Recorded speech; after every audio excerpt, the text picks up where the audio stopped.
High everyone welcome to back my YouTube channel Ali मेहरबानी।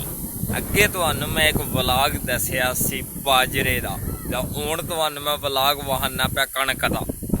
कणक मतलब गंदम, गंदम मतलब आटा गूंदने वाला जिससे हम रोटियाँ खाते हैं।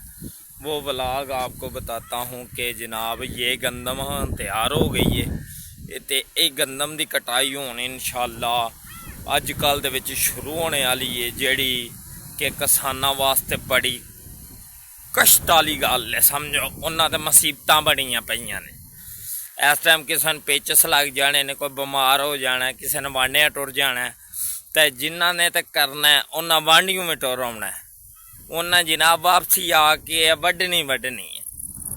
तो जिन्हां साडे हारदे सुक्के ड्रामा ने बह के खानी है, उन्होंने सरकार ऐसे वांढिया टुर जाना।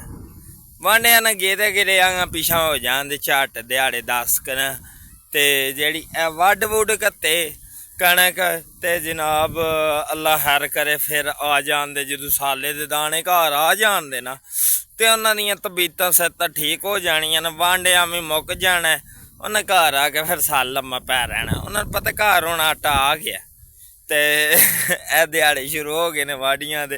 और लगे ने मजीद ना जी, लगे ने अल्लाह खैर कीता ना, लगे ने किधरे किधरे टावे टावे ना लगे ने विच तैयार हो गई ने। अल्लाह खैर कीता कणकां ते लगे ने जी नवगा तक वड्डन टुकन ते मजीद हुण तुहानूं वखाने अगले व्लॉग दे विच।